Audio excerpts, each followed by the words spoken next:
Olá, uma boa tarde a todas e a todos. Sejam todas e todos muito bem-vindas à nossa terceira live já do Fórum Permanente de Educação Física, o FOPEF.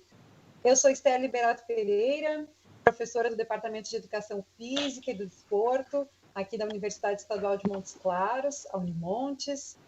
E o FOPEF ele é um projeto de extensão aqui do nosso laboratório de estudo, pesquisa e extensão do lazer, o Ludens, e está vinculado, então, aí ao nosso Departamento de Educação Física da Unimontes. E a ideia desse nosso projeto é promover eventos, promover palestras, promover mesas redondas. E agora, nesse momento de distanciamento social, contudo, todos esses nossos eventos estão acontecendo, então, nesse formato mais tecnológico, então, das lives, né? Mas a ideia é que a gente possa prosseguir aqui, constituindo esse espaço para o debate sobre os mais variados temas aí relacionados e que dialogam, né, com a educação física. E para que a gente possa, então, seguir constituindo, né, esse nosso ambiente, espaço de discussão acadêmica, a gente segue aqui, então, mesmo de forma virtual, para seguir contribuindo, então, aí, com a formação das estudantes, dos estudantes e professoras e professores aí dos cursos de licenciatura e bacharelado em Educação Física e também da comunidade em geral. E as nossas lives, então, elas vão sempre ocorrer por aqui no nosso canal do Ludens Unimontes, no YouTube. E, então, a gente sempre gosta de iniciar aqui também esses nossos eventos do FOPEF, agradecendo muito, né, pelo nosso querido Danilo Ladeia, que dá todo o suporte aqui para nós, suporte tecnológico, técnico aqui. Danilo, que eu sempre gosto de falar, ele é egresso aqui do nosso curso de Educação Física e também professor aqui da Rede Pública Estadual de Minas Gerais. Então, muito obrigada, Danilo, com muito orgulho podemos contar aqui com a tua participação. E hoje, pessoal, a gente vai ter uma fala e uma interlocução de convidadas muito especiais. E enquanto for acontecendo aqui, rolando a fala, a conversa, convido já a todas e a todos, sintam-se à vontade para enviar suas perguntas, seus comentários aqui pelo nosso chat, porque depois da fala da nossa convidada, a gente vai, na medida do possível do tempo, conseguir passar aí algumas questões de vocês para ela, ok? Então, vamos lá. Então, fiquem atentas e atentos aí conosco, porque o tema dessa nossa terceira live de hoje está muito especial. Educação física, decolonialidade e os tempos atuais. E quem vai fazer, então, a apresentação da nossa luxuosíssima, especialíssima convidada, que vai abordar esse tema aqui conosco hoje, é a professora Carla Chagas Ramalho, minha amiga, minha colega de Departamento de Educação Física e Desporto de Guilherme Montes, para que, então, eu passo a palavra agora para fazer a apresentação e chamar a nossa convidada. Fica à vontade, Carla. Tudo bem, Esther? Tudo bom, Rita? Estou muito feliz de novo de estar aqui. Espero que contribuindo aí, ajudando na interlocução. E eu fico muito feliz, como a gente estava comentando anteriormente, né, da Rita poder estar fazendo essa contribuição aqui. A Rita aqui fala muito sobre decolonialidade, é uma temática que ela aborda com prioridade, e eu acho que vai acrescentar muito no debate para até trazer novos conhecimentos, né, para o pessoal, assim, da Unimonte, mas acho que a gente tem, pelo que eu estava olhando aí no chat, tem pessoas de vários outros lugares. Eu fico muito feliz, né, de saber que o FOPEF está ganhando, assim, essa visibilidade. Eu acho que Esther, Gino, acho que merece esse alento aí, né, nesses tempos tão difíceis, né, enfim. Então, vou apresentar a professora Rita de Cássia de Oliveira e Silva. A Rita é uma querida colega minha, amiga do coração, e ela é graduada em Educação Física pelo FRJ, ela é mestre em Educação pelo FRJ também, doutora em Educação pela PUC do Rio de Janeiro, outra carioca da Gema, e ela foi orientada pela professora Vera Candu, que é a professora que fala sobre multiculturalismo. Acho que a Rita pode falar depois um pouquinho mais aí sobre essas questões. Ela trabalhou por 15 anos na educação básica, né, como professora de educação física. Eu acho muito importante alertar e falar sobre isso, porque às vezes a gente distancia muito, né, a academia do famoso chão da escola, né? Então ela tem esses 15 anos de vivência aí, e atualmente ela é professora na UFRJ, né, dentro da Faculdade de Educação. Então ela, das melhores disciplinas, que eu costumo brincar com os meus alunos, que são as melhores disciplinas pedagógicas, e ela dá disciplina de didática e de currículo para toda a licenciatura, não só especificamente em educação física. Também é uma corredora de rua nata, está sofrendo um bocadinho aí nesse tempo de quarentena, sem poder ir para a rua correr, mas tenho certeza que ela está dando jeito dela de se mover em casa, porque ela não para quieta. Então, Rita, queria te agradecer muito mesmo, de coração, uma excelente explanação aí, depois a gente volta para a gente bater mais um papinho, tá? Ótimo, obrigada, Carlinha, obrigada, Esther, né? Quero primeiro agradecer pelo convite, da gente poder estar aqui conversando, trocando essa ideia. Acho que é muito importante a gente conversar sobre os futuros caminhos, né, por onde nós podemos percorrer a nossa área, que é a educação física. E embora eu esteja hoje, né, faça parte da Faculdade de Educação e, como Carlinha bem falou, trabalhando com todas as licenciaturas, a educação física sempre terá no meu coração o lugar reservado dela, né, do espaço reservado. Foi a minha formação, a minha formação inicial, é a formação de coração, e com muito orgulho atuei 15 anos na Secretaria Municipal de Educação da cidade do Rio de Janeiro, e também atuei antes e de forma concomitante na rede estadual desse estado também. E muito feliz, assim, desse momento, né? Mas sem delongas, sem mais assuntos do coração, vamos entrar nessa temática que é a decolonialidade.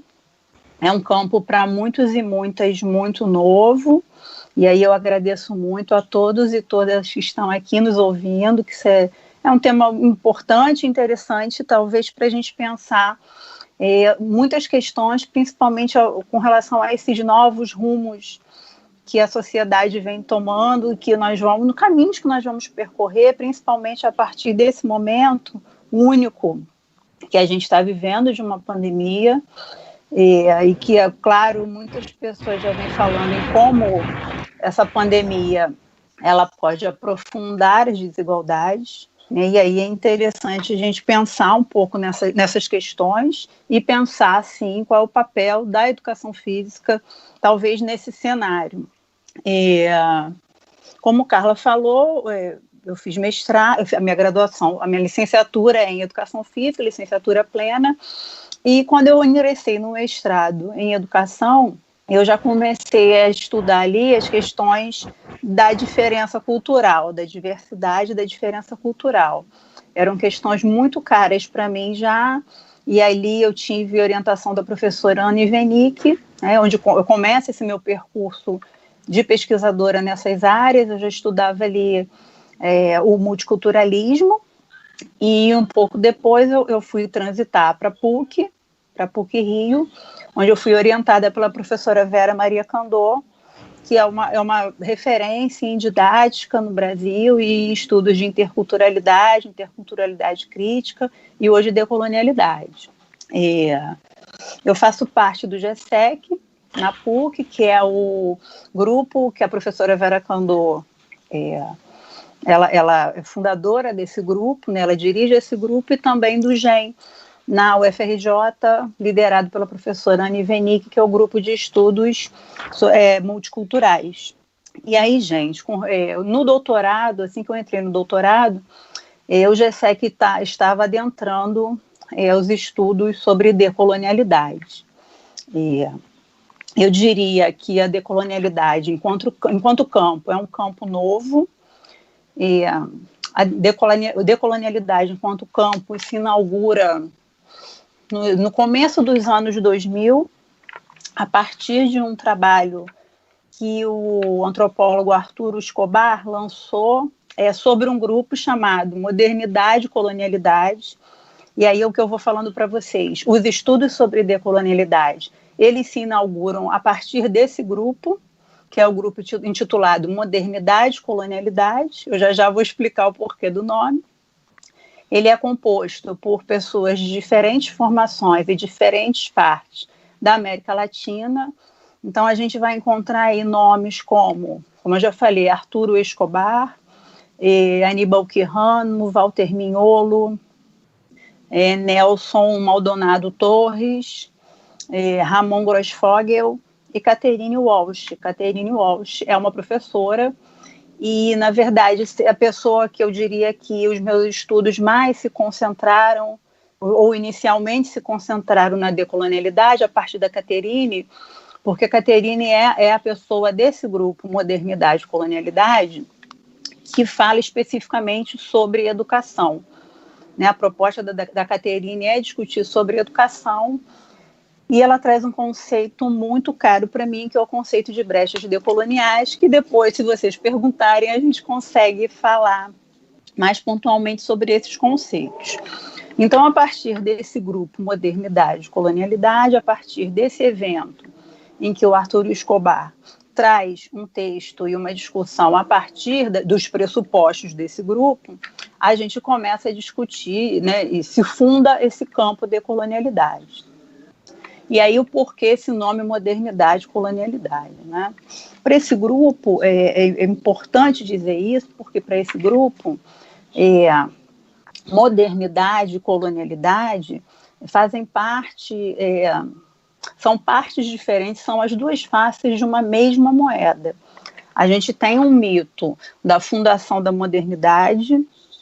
O que quer dizer isso? Quando a gente pensa em modernidade, a gente pensa em Europa, e aí, por muitas vezes, a gente pensa que, de repente, a Europa teve um despertar para questões mais, eu diria, mais atuais, mais tecnológicas, e esse grupo entende que essa fundação da modernidade acontece a partir do contato dessa civilização europeia com as Américas. O que está fundando aí a modernidade seriam os episódios de colonização, de que nada mais são nada mais do que episódios de invasão.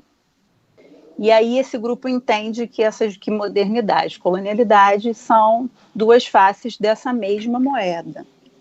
E também, gente, é muito importante a gente pensar a colonialidade, deixar isso bem marcado, que a colonialidade ela é diferente do colonialismo. Porque no colonialismo, por exemplo, nós não somos mais um país colônia de Portugal, nós não somos colônia de Portugal, fomos colonizados por Portugal. Então, o colonialismo seria esse sistema em que a soberania de um país fica nas mãos de um outro povo, que é o que aconteceu conosco. A soberania do que se entende que seria Brasil estava nas mãos de uma soberania portuguesa. Agora, a gente não vivemos mais o colonialismo, mas vivemos a colonialidade, que seria o quê? Os efeitos gerados pelo colonialismo. A colonialidade seriam eu diria, uma energia fluida, vamos dizer assim, que está imerso nas nossas práticas, está imerso nos nossos discursos, está imerso no que diz respeito à produção de trabalho. E tem dois marcos muito centrais de discussão, que seria o mercado capitalista mundial e a ideia de raça. Eu vou voltar mais nesses dois pontos. E quando a gente fala do mercado capitalista mundial, a gente vai entender, por exemplo, qual é o papel da questão financeira, econômica, com relação a esses episódios de opressão de diferentes países, por exemplo. Nós nunca fomos colônia dos Estados Unidos da América, mas a gente entende hoje que há um movimento de sempre colocar os Estados Unidos como uma nação superior. A gente, enquanto país da América Latina, a gente sempre está pensando que a vida nos Estados Unidos é melhor, que os produtos produzidos nos Estados Unidos são melhores, e a gente está sempre querendo usufruir do que, por exemplo, esse país que não foi nosso colonizador, mas tem como uma marca central esse poder econômico no que diz respeito aos outros países, ou que a gente vai chamar aí de países de terceiro mundo, que eu estou falando aqui, que foram esses países colonizados, e aí com essa marcação da América Latina. Uma outra característica que talvez seja importante eu falar aqui, dos estudos decoloniais originalmente, né, pensando nesse grupo fundador, é a ideia de trazer à tona os estudos que foram e são produzidos na América Latina, né, porque epistemologicamente falando, né, e aí talvez mais com relação às ciências humanas, e aí depois nas perguntas me tragam esses dados, que também é importante saber, a gente entende que as produções europeias, elas se sobrepõem com relação a produções que são realizadas em outros países, por exemplo. A gente tem, eu vou estudar sobre fisiologia do exercício. E aí, quais são as obras? Já estou meio que levantando a bandeira para uma problematização, mas quais são as obras que para mim são as mais importantes, né? Eu tenho boas obras que eu classifique como boas obras de fisiologia do exercício, por exemplo, brasileiras. Elas são as fontes nas quais eu vou buscar esses conhecimentos quando eu preciso. Quais foram as obras com as quais os meus professores e professoras trabalharam na universidade? Um pouco para a gente pensar isso, porque a decolonialidade traz essa questão da gente trabalhar com autores e autoras do Brasil e da América Latina. E outra coisa que é bem importante, a decolonialidade tem como um dos seus, eu diria, pilares, que é o discutir com o povo subalternizado, com o grupo subalternizado, e não falar sobre ele, porque é uma crítica que a decolonialidade e talvez o pós-colonialismo de alguma forma, e eu vou citar especificamente uma autora que é Spivak, que é uma autora indiana que se coloca como autora pós-colonial, e ela já faz essa crítica de que os estudos pós-coloniais, eles não dialogam com esse povo subalternizado, mas fala sobre. Então, a ideia da decolonialidade também é trazer essas vozes, porque não é dar voz a ninguém, todos e todas temos vozes, é visibilizar essas produções desses povos e desses grupos que historicamente foram subalternizados, né?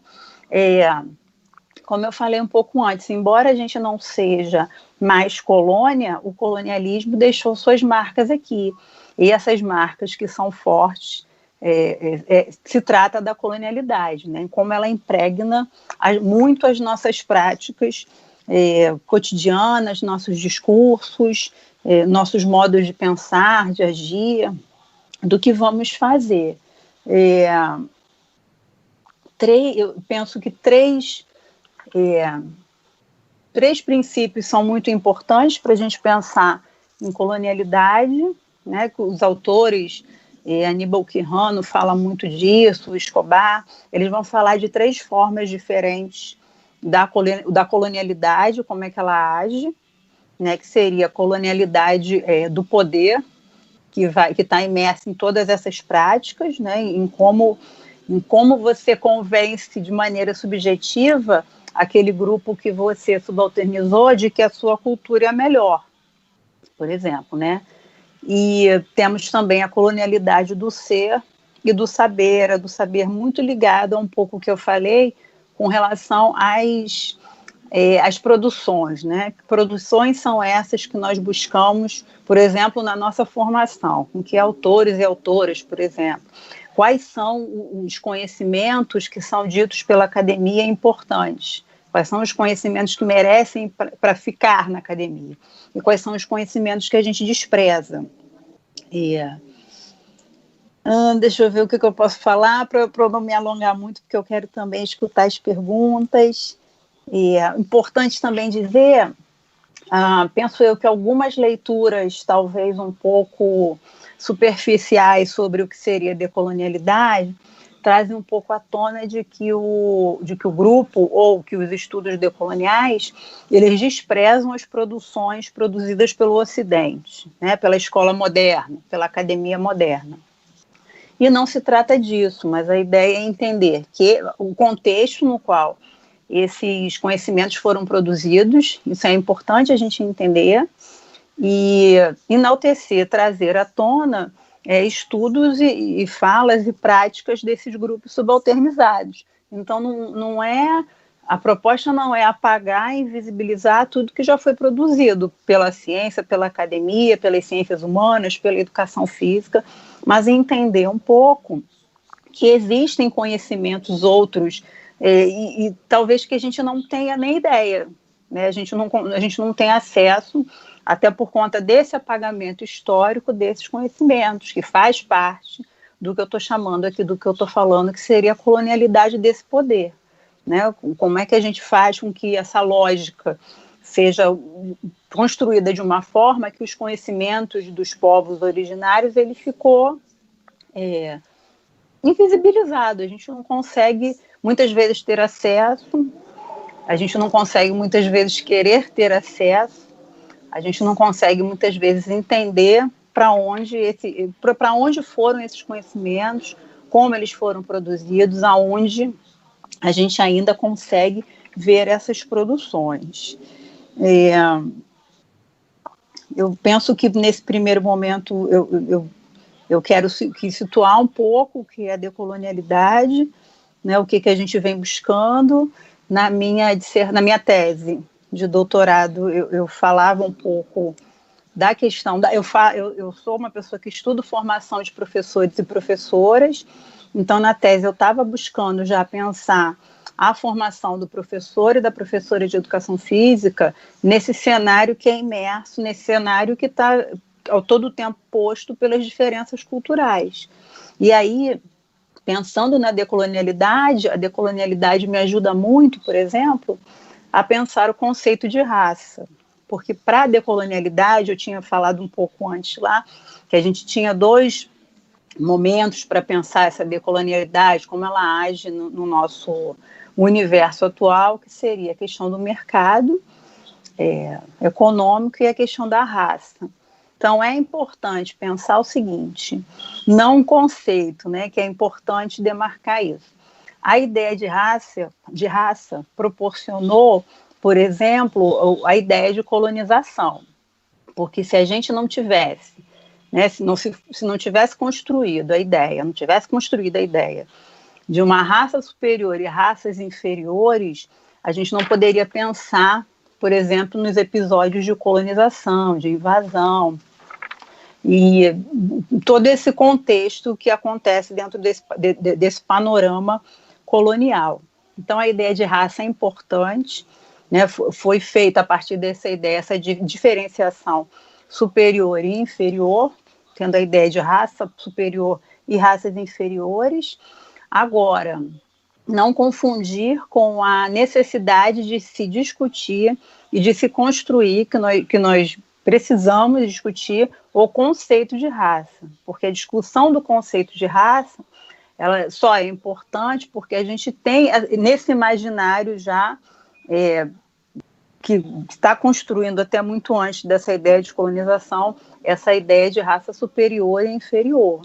Então, lembrando que quando eu estou falando aqui de um conceito de raça, ele não é biológico, eu estou falando de um conceito de raça social, para a gente entender, por exemplo, as questões do racismo, né? Não dá para discutir racismo se a gente não pensar na discussão do conceito de raça.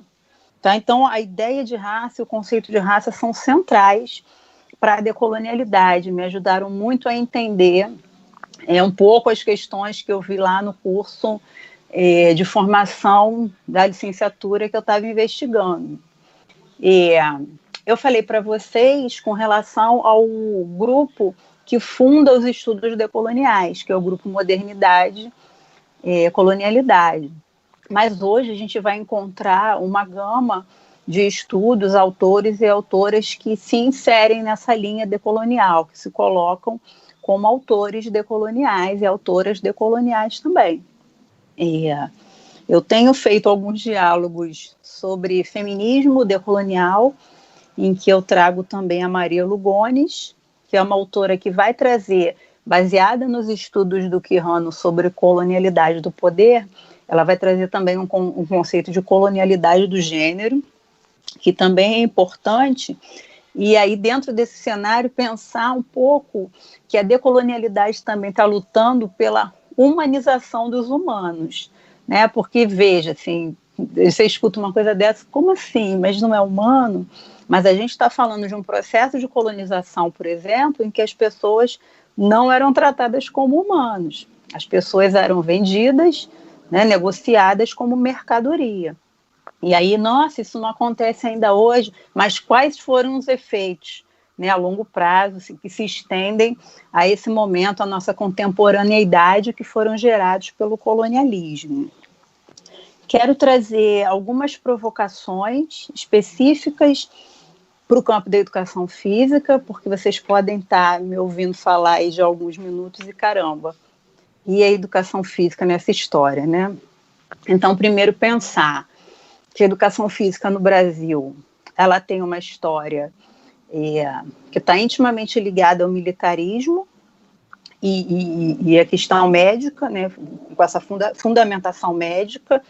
E aí eu não estou desmerecendo essa história, mas é só para a gente começar a pensar e discutir ao que serve a educação física e ao que serviu ao longo dos anos, ao longo da nossa história, né? As influências que ela teve, por exemplo, uma influência higienista. E aí vou trazer para cá algumas questões, jogando para o alto, sem dar respostas. A ideia agora é eu levar umas perguntas para a gente ter esse debate, né? Entendendo esse lugar da educação física ao longo da história e nesse momento, né? Onde estamos quando a gente fala educação física, no momento aí que a gente tem várias discussões, licenciatura, bacharelado, educação formal e não formal, aonde a gente se coloca dentro desse cenário de desigualdade. Eu gosto muito, quando eu falo de desigualdade, eu gosto muito de citar a professora Vera Kandô, porque penso eu que conceitualmente a gente confunde algumas coisas, mas enfim, a professora Kandô, ela sempre está falando o seguinte, do nosso direito à diferença para lutar por igualdade, né? E a gente, caramba, como é que é isso? E ela vai trazer o seguinte, igualdade se contrapõe à desigualdade. Ela não se contrapõe à diferença. A diferença se contrapõe à padronização. Nós não somos padronizados, nós somos diferentes, né? Assumir a nossa diferença é importante para que a gente possa lutar pela igualdade. A gente está falando aí nos estudos decoloniais, por exemplo, e é bem importante fazer essa leitura, a gente começa no estudo da fundação dessas diferenças, por exemplo, de como se começou a pensar na diferença a partir da ideia de raça, como se começou a pensar na diferença a partir da ideia de gênero, por exemplo. Né, os estudos de gênero já estão levantando essa bola aí de que a gente hoje discute gênero a partir de um conceito de gênero construído pela modernidade, um conceito eurocêntrico de gênero. Então, pensar como essas diferenças elas são geradas, elas estão postas e qual é o papel da educação física dentro desse cenário, né? Acho que é um pouco isso. Então, eu vou levantar a bandeira de vejo a necessidade da gente decolonizar a educação como um todo e entendo a educação física como parte da educação, e aí não adianta me dizer, mas eu não trabalho na escola, mas você faz parte desse campo, e aí quando eu estou falando de educação física, dentro da educação eu estou entendendo esse campo mais amplo. A gente precisa pensar, né, se a gente consegue decolonizar o nosso pensamento, por exemplo, né? Então, trago aí algumas questões. Como é que a gente, enquanto educação física, age, se a gente aprofunda esses processos de desigualdade e exclusão? É um pouco para a gente pensar a partir das nossas práticas, talvez. Eu falei um pouco antes sobre a questão do que nós lemos, né? Quem são os nossos autores e autoras nos quais nós nos fundamentamos para fazer os nossos estudos, para montar as nossas aulas. Que obras são essas? Né? Eu talvez estenda o decolonizar também para desestrangerizar. Né? Por que eu sempre quero explicar uma situação local ou do Brasil a partir de uma lógica estrangeira, a partir de uma lógica europeia, a partir de uma lógica eurocêntrica? Então, que obras são essas? Né? Quais são as áreas, por exemplo, na educação física, que a gente acha que são mais importantes? E por quê? Por que a gente pensa isso? Né? Que construção é essa? Será que não tem a ver com essa ideia moderna de que as ciências podem se justapor, de que há hierarquização de ciências, por exemplo? E as nossas aulas são igualitárias? Né? O que a gente tem feito para esse movimento dessas aulas mais igualitárias? Qual é a ideia de corpo que a gente, enquanto professora de educação física, qual é a ideia de corpo que a gente tem? E a gente consegue transitar de forma, eu diria, decolonial sobre os diferentes corpos. Né? Eu penso num lugar posto para o corpo masculino, feminino, eu consigo pensar nisso, eu faço essa distinção. Como é que isso tem funcionado para mim? Quais são, uma questão que é importante, tem sido discussão há muitos anos, quais são os saberes e práticas privilegiados na educação física? A gente já pensou o porquê disso? O que eu estou trazendo para as minhas aulas?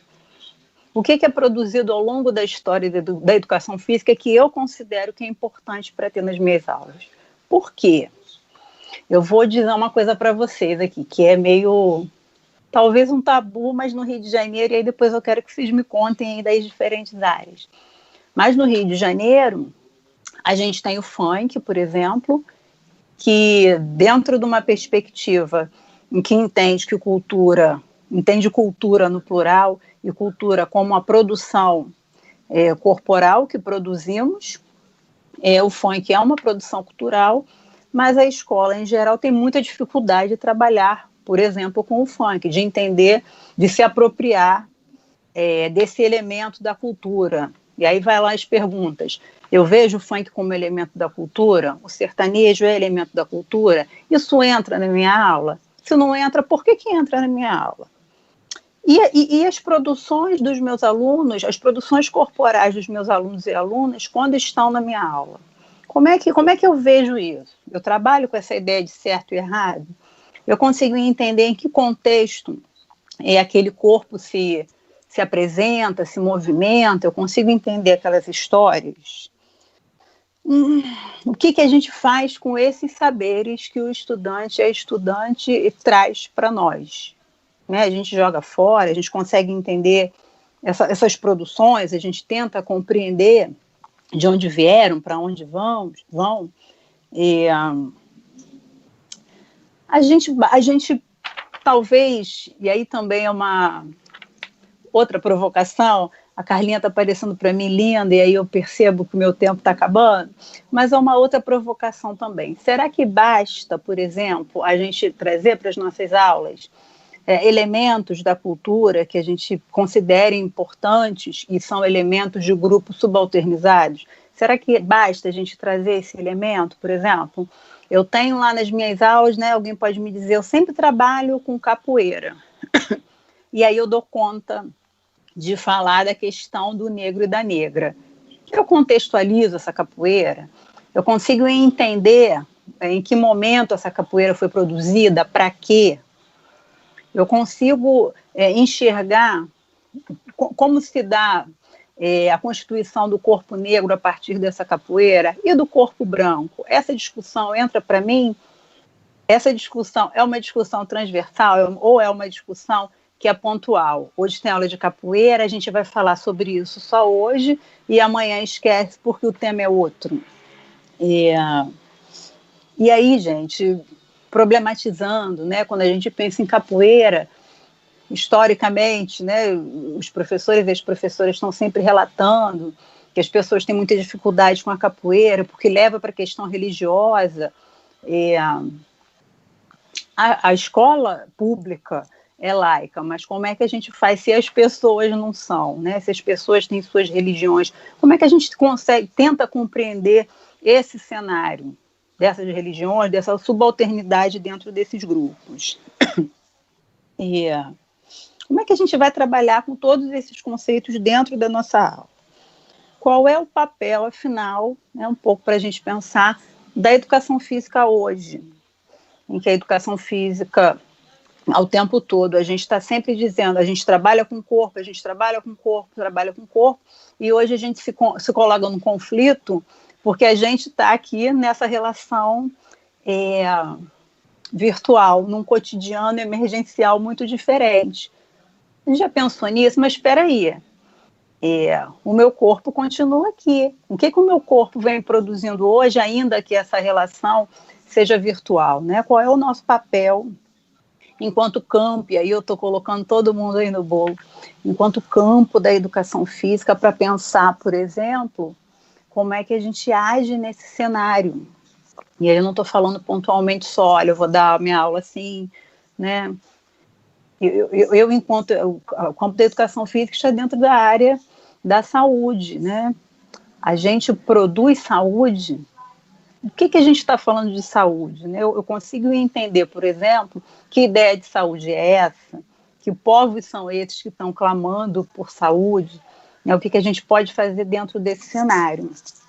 E acho que um pouco é isso. Eu não quero me estender, coisa que eu acho que eu já fiz bastante, eu já me estendi bastante, mas eu quero abrir o espaço para a gente poder dialogar, porque a ideia mesmo é que vocês também tragam bastante questões para a gente discutir um pouco aqui, e eu não ficar falando sozinha mais um pouco, tá bom? Acho que é isso. Por enquanto, aguardando aí as perguntas, agradecendo mais uma vez o espaço, né, e esse momento de diálogo.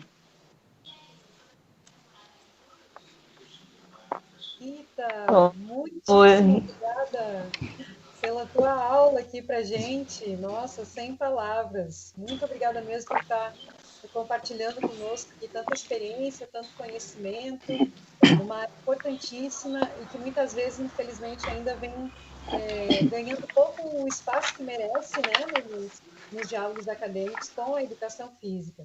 Então, para a gente aproveitar nosso tempo, vou começar a te passar alguns comentários, algumas perguntas do pessoal, e aí a gente pensei em fazer um bloquinhos, né, Carla? O que tu acha? Pode ser? Um bloquinho. Eu acho que pode. Isso, tem bastante pergunta, né? Dei uma olhada aqui. Eu só queria antes agradecer muito. Eu queria agradecer muito, Rita, assim, pela super aula, várias anotações aqui. Quando você falou da questão do racismo, né? Eu já ia levantar minha bandeira, mas calma aí, tem o gênero também. Você falou, já colocou o gênero aí no meio. Eu acho que essa questão do decolonialismo, né? Decolonialidade com o gênero tem muito o que se falar, acho que nessa mesma visão do que você colocou em relação ao racismo, né? A questão do gênero, do feminismo, acho que a gente tem muito o que falar por aí. E você explicando muito bem, né, assim, me veio uma autora na cabeça, aí eu vou fazer uma pergunta, vou furar a fila das perguntas, e aí eu vou querer saber um pouquinho, vocês estão me escutando? Estamos te escutando, Carla, só não estamos te vendo. Ah, é porque travou aqui para mim. Tá, eu queria saber um pouquinho, que você falasse um pouquinho da Bell Hooks. Eu já li algumas coisas dela, ela não se nomina, né, como decolonial, mas eu acho que ela tem muito dessa pegada, né, ou eu estou viajando? Me ajuda, professora. Olha, eu vou tentar, vocês estão me ouvindo? Eu tô. Eu vou tentar falar um pouco do que eu entendi, porque travou um pouco. Agora, vocês querem fazer o quê? Esse bloco de perguntas e eu depois respondo todas, é isso? Esther que sabe, Esther que manda. Vamos fazer assim. Esther tá travada para mim. Pode ser, Rita? Não escutei, Esther, diga de novo. Pode ser? Podemos fazer um bloquinho? Pode ser? Sim. Então tá. Vou anotando. Além da pergunta da Carla, vamos adicionar aí mais duas. Vamos tentar aí do pessoal que está aqui nos acompanhando. A primeira é a seguinte, do professor Joey Gomes. Ele pergunta: como que o decolonialismo pode contribuir na formação de professores e professoras antirracistas? E acho que vamos mais uma, pode ser? Sim. Na verdade, é uma que tem várias junto, tá? Ela vai se desdobrando. Eu vou fazer ela aqui. Na medida do possível, pode anotar aí, Rita. É do Ari Júnior. Como que o decolonialismo se efetiva no currículo da educação física, na educação básica? Quais temas nós podemos trabalhar com os nossos alunos? Um semestre sobre práticas decoloniais ou junto com todas as práticas? Então, vamos ficar por aí para a Rita poder dar conta direitinho. Obrigada, fica à vontade. Gente, agradecer as perguntas, porque são perguntas de quem estava mesmo antenado conosco.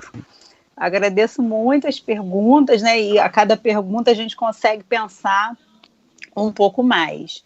Eu vou falar rapidamente sobre a Bell Hooks. A Bell não se coloca, né? A Bell se coloca como uma feminista negra, e aí é interessante porque a gente está trabalhando hoje com dois movimentos feministas, quer dizer, na verdade são muitos feminismos. Acho que é importante de a gente entender, a gente não trabalha com um feminismo, a gente trabalha já com muitos feminismos.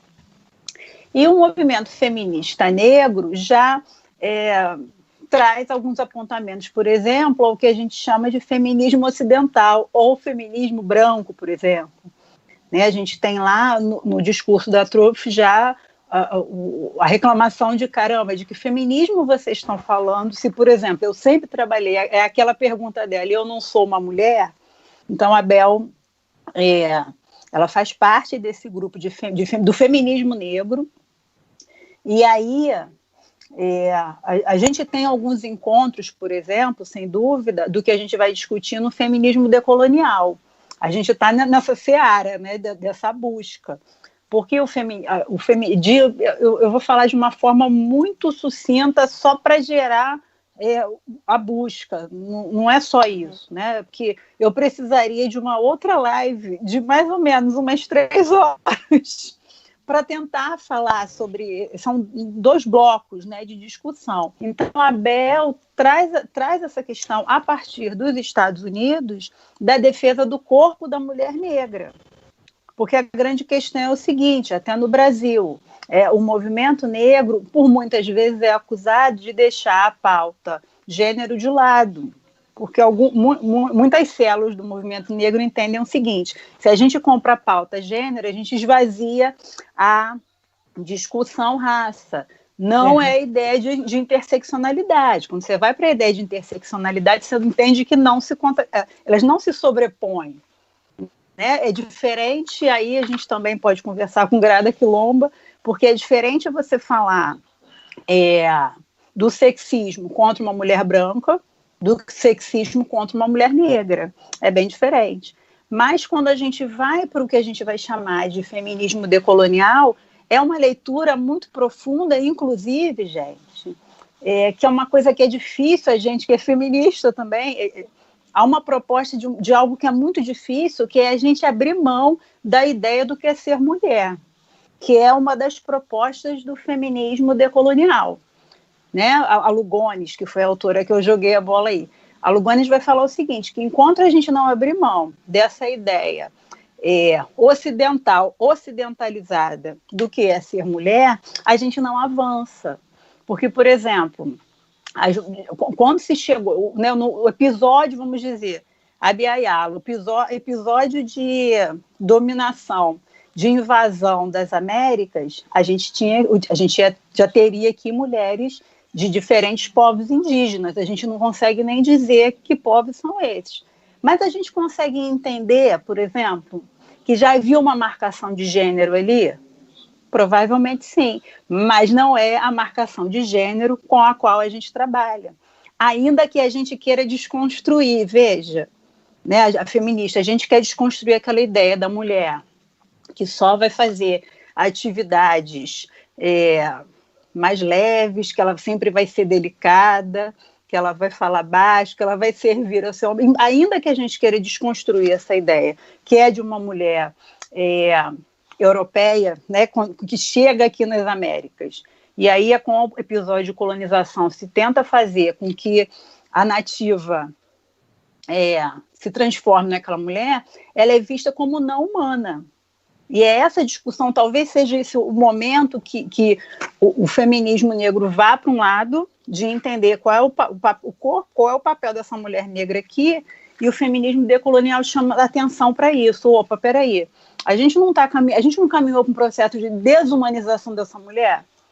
Né? A gente precisa fazer essa leitura para ver por que chegamos a esse ponto, para ver por que a gente ainda tem que falar que as mulheres, que a violência contra a mulher diminuiu com dados aí de 2016, mas contra a mulher negra aumentou, por exemplo. Isso é um pouco, gente. Isso aqui dá para a gente falar até, eu não sei nem quando, mas é um pouco esses caminhos de se pensar. Mas a Bel aí, ela tá, a Bel, né? Parece que eu sou assim com a Bell Hooks. Mas, assim, amigas. Mas a Bel, ela tá centrada, né, se coloca como feminista negra e um olhar a partir dos Estados Unidos. E aí, de novo, eu desestrangerizar.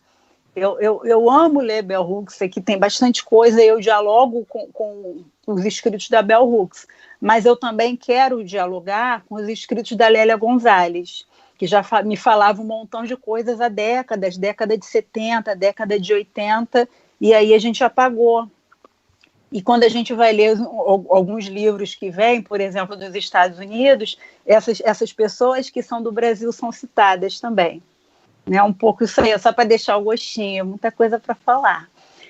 E aí eu só não ouvi o nome da pessoa que fez a pergunta sobre a decolonialidade, aí é bom a gente demarcar a decolonialidade para a formação de professores e professoras.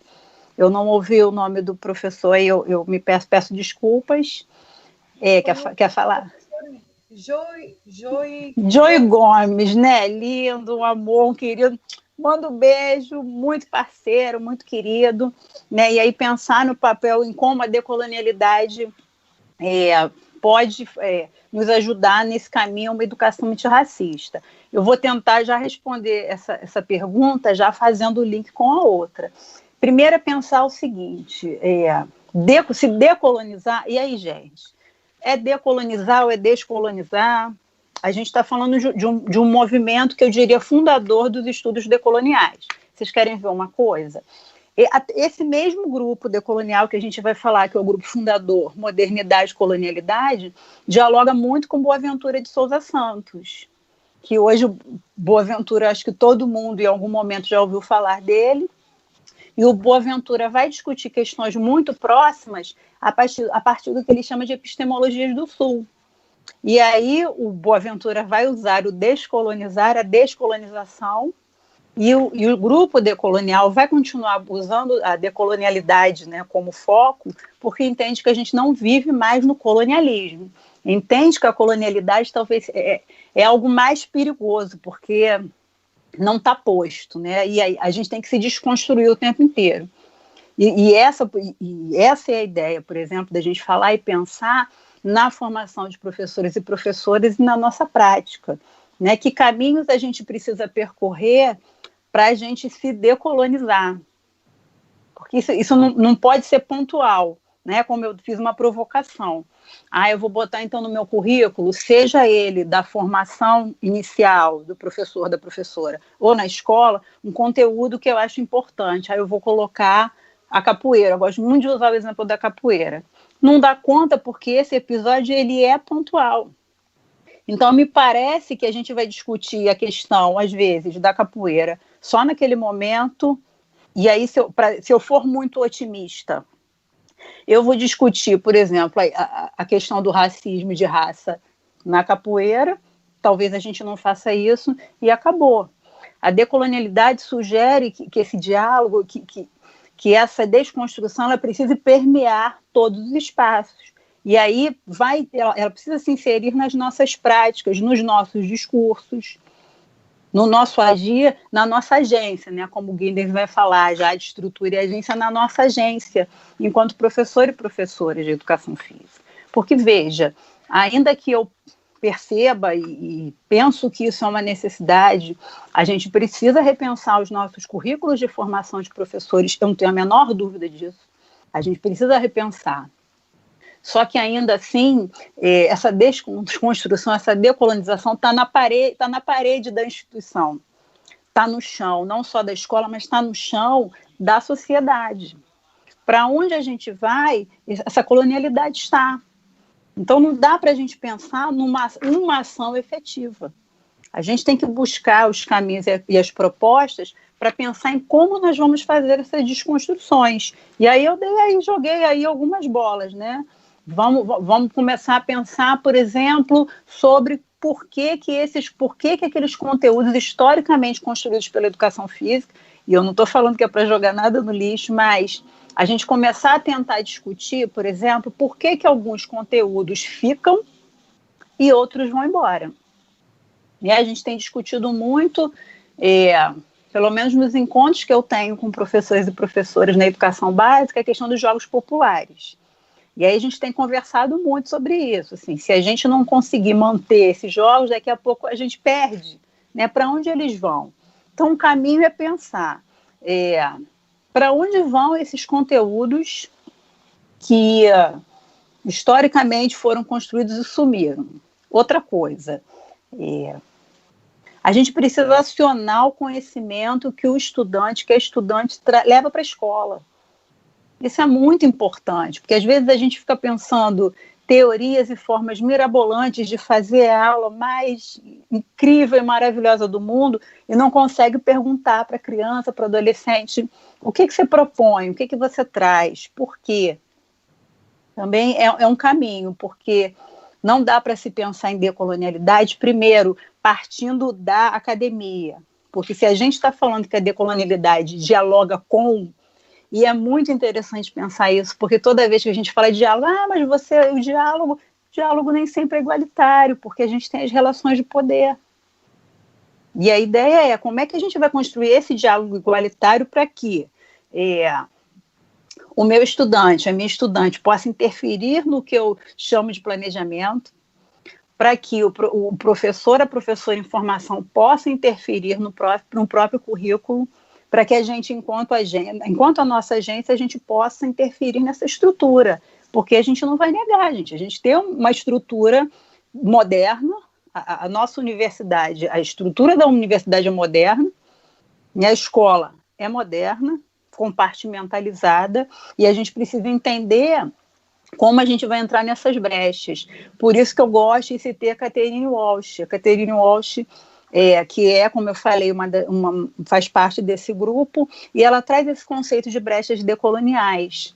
É muito interessante pensar, porque às vezes a gente tem que estar muito atento e atenta para as brechas. A gente está num momento de incertezas, um momento de conservadorismo, e às vezes você está falando uma coisa na sua aula e daqui a pouco aquilo reverbera de uma maneira não legal, mas a gente tem que estar atento à brecha. Talvez eu não tenha que falar para os meus alunos, para as minhas alunas, olha, hoje a aula é sobre racismo, mas eu possa trabalhar de forma que eu abra brechas para que essas questões vão chegando, e mais, estar atento e forte, né? Mas estar atento para os momentos que essas questões chegam. A gente tem uma responsabilidade dentro desse cenário, né? O que eu escolho? Quando o meu estudante ele passa por um episódio de racismo, ou sexismo, ou homofobia, eu falar, deixa disso, deixa para lá, ou eu vou fazer uma intervenção maior. Isso é trabalhar com essas brechas, né? Acho que é isso. Muito bem, Rita. Obrigada. Nossa, que aula, né, Carla, que nós estamos tendo aqui hoje. E, nossa, Sim. Do tempo aqui, do número de perguntas que a gente tem, infelizmente a gente não vai conseguir fazer todas. Então, assim, vou ter que, infelizmente, ir encaminhando para o fim aqui o nosso evento, mas antes disso, por favor, Rita, se quiseres deixar teu e-mail para o pessoal, de repente, entrar em contato contigo, quem quer conhecer mais os teus trabalhos, né? Então, fica à vontade aí para para fazer mais esse encaminhamento? Sim. De novo, agradecer pelo convite, né? Agradecer por estarmos aqui. Eu vou tentar depois, lá no bate-papo, né, no YouTube, ver as perguntas, responder aí à medida do possível. Mas já quero sim deixar meu contato, meu e-mail, para a gente trocar ideias. Tem muita coisa para a gente fazer ainda, muito a se pensar sobre esse papel da educação física e de como a decolonialidade pode ser inserida nessa nossa prática, nessa nossa formação, nas nossas discussões, tá? O meu e-mail não é um e-mail muito fácil, mas vou falar. Porque é um e-mail diferente.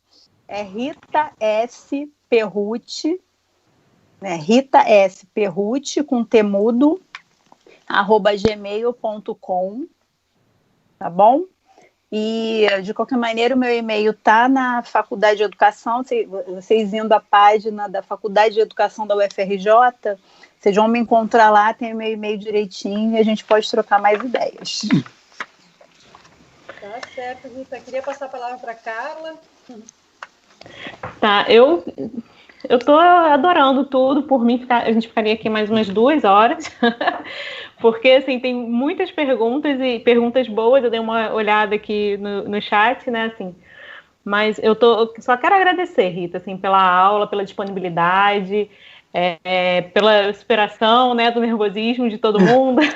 Mas eu acho que todo mundo ganhou, né? E como a gente estava falando, né, até um processo de disseminar o conhecimento dessa forma, né? Apesar de a gente estar num tempo assim tão difícil, né? Essa facilidade, entre aspas, né, de um contato virtual, a gente consegue. Tinha gente da Bahia aqui assistindo a gente, enfim, né? Bastante pessoas. Se de repente fosse um encontro físico, dificultaria. Eu acho que isso também é um processo de descolonizar, né? Assim, da gente conseguir disseminar melhor o conhecimento. E eu só queria agradecer muito. Aí eu vou puxar a sardinha assim para os meus alunos. Você falou uma coisa que eu sempre falo com eles, principalmente quando eu falo sobre gênero. Eles acham às vezes que a gente precisa dar uma aula sobre gênero. Eu falo, não é isso, gente. São nos pequenos detalhes, são nas ações, é no cuidado, é na conversa, é na forma que você fala. E outra coisa que você falou que eu queria também alertar muito é a gente se vigiar, porque às vezes a gente não sabe de tudo, né? Às vezes a gente tem essa prepotência de a gente achar que sabe de tudo. Não, a gente não sabe. A gente tem que aprender, mais do que aprender a falar, acho que a gente tem que, enquanto professores, a gente tem que aprender a ouvir, né? A gente tem que lembrar que esse processo é um processo de mão dupla. E por isso que, particularmente, assim, para mim, no começo essa aula virtual, né, para mim foi muito difícil, porque eu gosto muito de escutar os meus alunos. A gente vai conversar um pouquinho sobre isso, né? Assim, enfim. Mas eu tenho certeza que novos caminhos também, novas possibilidades, novos conhecimentos surgirão e que nesse processo assim de escutar o outro. E eu queria te agradecer muito mesmo. Espero que em outras oportunidades, de repente, a gente faça, né, um segundo momento aí, consiga responder mais algumas perguntas. Te agradecer muito mesmo pelo ensinamento. Depois eu vou pegar todos os nomes dos autores e autoras que você escreveu. Vou te perturbar pelo WhatsApp. Tá? Eu queria só te agradecer mesmo, de coração, tá? E Esther também, Danilo também, que sempre ajuda a gente por trás das câmeras aí. Tá? Muito obrigada mesmo. Oh, gente, quanta presença linda hoje. Muito obrigada, viu, Rita? Nossa, mais uma vez, né, te brindo aí com um grande agradecimento, em nome também de todos os professores coordenadores do Ludens, né? Professor Gino, que está aqui nos acompanhando pelo chat, professor Rogério Otton, professor Carlos Rogério Ladislau, professora Fernanda Souza Cardoso, todos eles, em nome deles, queria agradecer por nesses momentos aí, nesse período tão difícil, a gente está conseguindo, né, brindar com conhecimento, né, e poder compartilhar, assim, estando longe e como a Carla bem chamou a atenção, né, de uma forma que a gente dificilmente poderia ter se não fosse essa situação, né? Então, é uma gratidão enorme a gente poder ter tido essa oportunidade aqui, esse momento juntas e juntos. E Carla, sem palavras também, pela parceria aí, estou adorando nossas parcerias virtuais também, né? Trazendo aí as indicações desses nossos convidados e convidadas luxuosíssimos e luxuosíssimos. Então, muito obrigada. Mais uma vez, obrigada ao Danilo, que está aí nos bastidores. Obrigada a todas e todos vocês que nos acompanharam aqui até agora.